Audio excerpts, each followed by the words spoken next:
This week, down in the comments, I want to hear what you think the most underrated horror novel or horror short story collection is. Just something you love that you don't hear a lot of other readers talking about. Hello, I'm Adam Cesare. This is Project Black T-Shirt, the channel where we usually take a new release or reissue horror movie and pair it with a piece of horror fiction that you will enjoy if you like that movie. But we're not doing that this week. We're not doing the usual thing. This week it's been over a year since I've made one of my top 5 book videos, and I just go through and I talk about a bunch of books. Those are kind of popular and people keep asking for a new one, so here it is, and this is a really good one this week. I'll put together a playlist. If this is your first time watching, I'll put together a playlist of all the other top 5 videos or all the other book recommendation videos, so you can just keep going, and your to-be-read pile is going to topple over. It's going to break your shelves. It's gonna destroy your end table by the time you check out all these cool books that I want to tell you about. So since we're getting closer to Halloween, it's got me thinking about all the creepy, the scary books, the things I've read over the years that have really affected me, that when I'm on Instagram, when I'm on Twitter, when I'm browsing Goodreads, I don't see a whole lot of folks talking about. So I may be wearing a Stephen King shirt, but we're not going to talk about any King. We're not going to talk about any Richard Matheson. We're not going to talk about Clive Barker. We're not going to talk about Shirley Jackson. In this video, we're going to talk about all these authors that I think are, in some cases, on a par and more than on a par with those classics. But that's enough of an intro.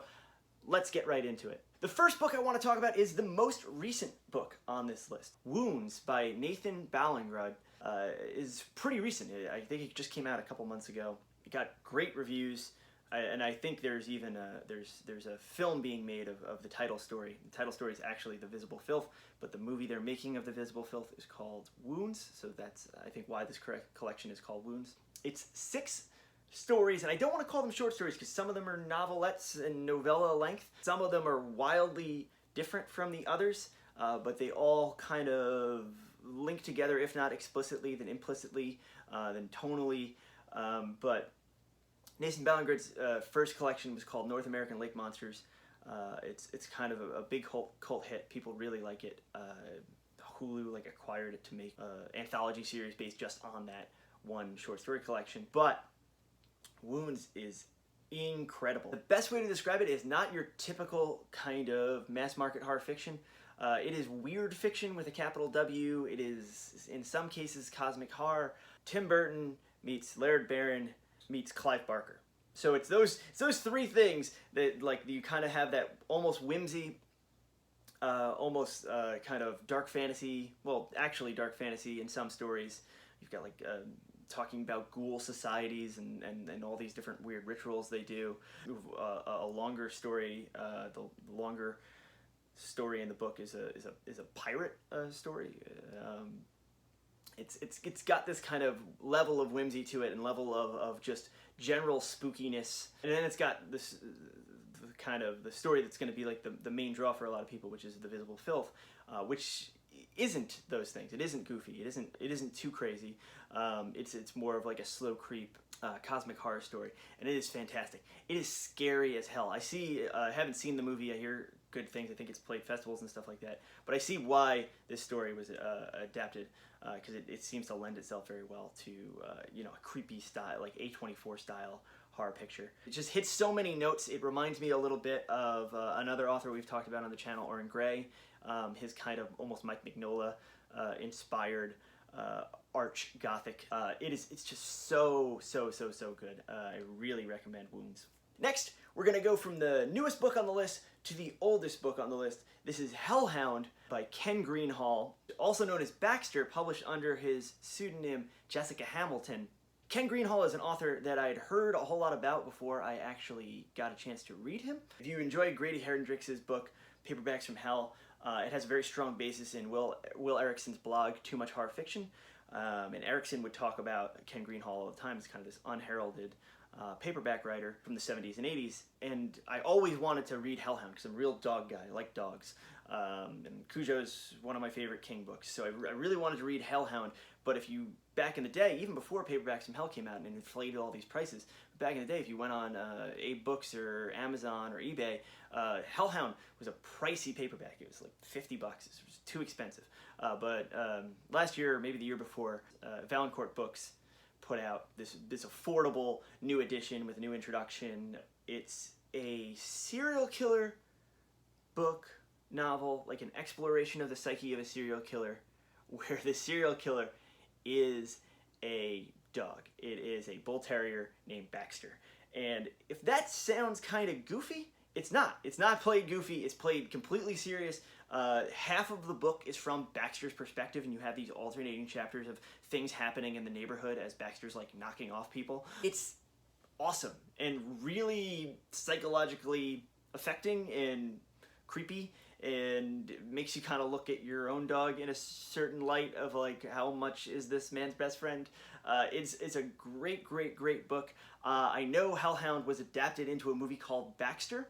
It's a harder movie to see, and like, I'm clearly a movie guy. I have not seen the film adaptation Baxter, and if you have seen it, let me know down in the comments if it's worth me trying to track down. Another Ken Greenhall book that's not officially on this list, but I do want to talk about is his book Elizabeth, which is a kind of witch story about a young woman. It is a beautifully written kind of sleazy book. Next, it's another short story collection, and I'm actually not that huge into single author collections, but these are just both so good. This is Revenge by Yoko Ogawa.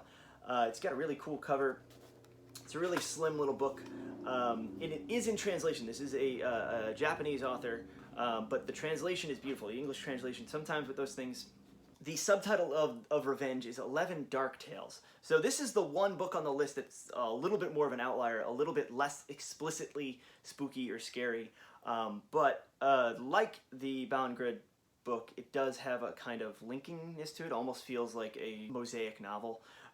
Really good. I haven't checked out Ogawa's other work. She has a novel called The Hotel Iris, which I've had forever and I've been wanting to read forever. I don't know why I haven't pulled the trigger yet, but maybe making this video is the way I'm gonna go check that out. Next, we have a book that straddles a line between crime and horror fiction. It is called Last Days by Brian Evanson.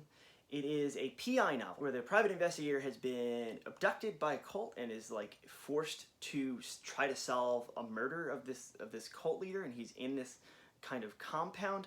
And the thing about the cult, and this is where it gets horror, is that they are an amputation cult. They are cutting off different parts of their bodies as part of this like supplication to this philosophy that they have, and it is gross. It is a book that is not gory. It's not like an extreme horror book. This isn't an Edward Lee or Richard Lehman thing. This isn't like a gross out, like, oh, look how gross it is. It's gross in a way that really kind of worms into the back of your head, and you're kind of like, oh, this is tough. This feels doomed. This character feels doomed. I feel doomed reading this kind of impossibly bleak apocalyptic detective story, but it is so good. Evanson is a fantastic writer. I think he has probably the kind of the biggest readership out of everyone on this list. But Last Days is a novel that even still, when I bring it up to people, sometimes I'll get kind of question mark face back. But Last Days is stunning. It is super dark, super compelling, super messed up. Reader beware. But it is awesome. I want to finish this list with a book that I read on the beach, but it's definitely not necessarily a beach read. And I read it in almost pretty much one go. I got a sunburn like earlier this year because I was like, no, we gotta finish this. I have to stay here. I have to read this. It is called The Murders of Molly Southborn, and it's by Tade Thompson. This is a very short horror novella that Tor put out. So they are kind of playing up that it is the kind of science fiction elements of it in its marketing. Just a quick little novella about a girl named Molly Southborn, and you kind of see her. You jump back and forth. It's told out of order, where someone's being kept captive. They don't know why, but Molly, she's raised by her parents under these really strict kind of tyrannical rules and regulations to deal with her condition. Her condition is, even if she bleeds just a tiny little bit, a nosebleed, she cuts her finger, something. Any blood that drops onto the ground, any blood that gets anywhere, it kind of burrows into the ground, and like an egg sac happens, and then a fully grown clone of Molly kind of pops up out of the ground. And for a little while, the clones are fine, but at a certain point, they always go insane and try to kill her. So it's almost like a coming-of-age novel where you see her as a child, you see her later when she grows understanding of what her special condition is, you see her go to college and have to like fight and kill and dispose of clones of herself.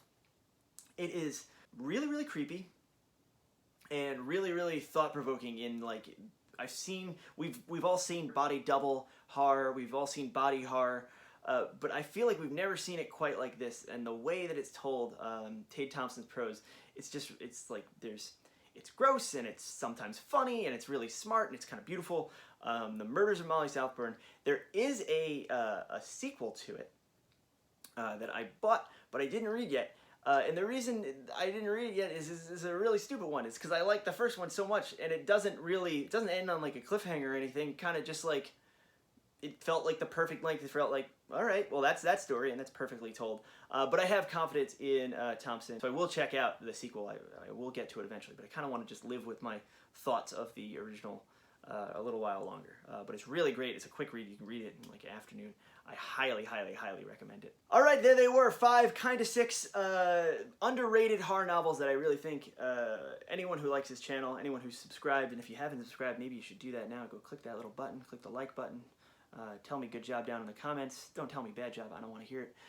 And anyone who follows the channel should really get a kick out of these. I'm Adam Cesare. These are my books. I've written a bunch of novels, novellas, short stories, a few issues of comic books. If you want to find out more about me, my information's down below. Instagram, Twitter, and my mailing list, where I will send you a free novel sample, a free couple short stories if you sign up, and if you want to try before you buy.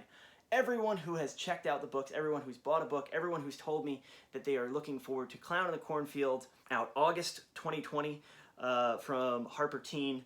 It's my next novel. It's going to be a big deal. I'm hoping it's going to be a big deal. I hope everyone is excited for it. But everyone who's checked out one of my books, everyone who's reviewed one on Amazon, reviewed one on Goodreads, told a friend to go check one out, borrowed one from a library, asked their library to order it in, went to their local bookstores, asked for them to be ordered in, listened to an audio book. Everyone who's checked one out and left a review, thank you so much. It is really, really appreciated, and it's the way that I keep this channel going, keep getting to write books. I'm so grateful. So thank you so much, and I will see you next week where we'll talk about some movies.